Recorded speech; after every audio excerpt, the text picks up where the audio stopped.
Кана эмесе балдар. Ойлоп тапкылачы, мен силерге табышмак айтып берейин.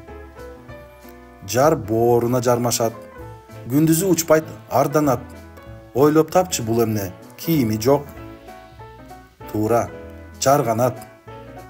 Экинчиси, көтөрө албай жүрсө да бербеймин деп башкага таш чарасын жамылган ошол эмне? Туура, таш бака.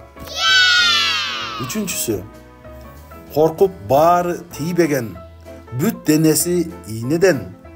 Ойлоп көрсөк жакшылап, тикенектүү. Туура, кирпи экен. Жазда жайдын таңында сайрайт көктө достордой, көкөлөткөн көңүлдү ойлоп таптым боз. Туура, торгой. Кулагы бар, укпайт, жылуу жерден чыкпайт. Бул эмне? Туура балдар, казан. Десең эгер тим эле турат. Кармасаң колго чокуга чыгат. Бул эмне? Туура балдар, калпак. Чаар ала денеси, ичинде таттуу мазеси. Бул эмне? Туура, дарбыз. 3 көзү бар, таң калбагыла. Бир көзүн кызартса, абайлагыла. Бул эмне? Туура балдар, светофор. Эми балдар, мен ыр айтып атканда токтогон жерден өзүңөр тапкыла. Боз үй кыргыз конушу, колунан түшпөйт. Тоолордон туруп ырдаса, ааламга жетет добушу. Созулса колдок, сыймыгы элдин булдагы.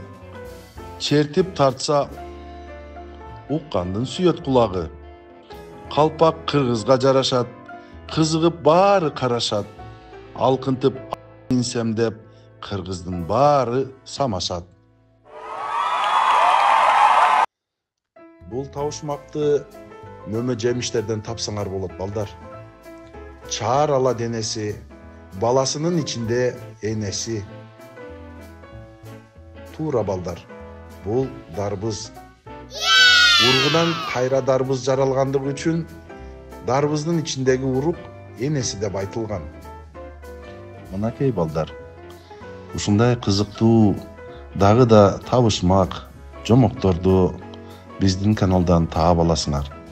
Дагы көп кызыктуу жомокторду айтып берем. Каналга катталгыла, лайк баскыла, комментарий калтыргыла, бөлөктөр менен да бөлүшүп койгула.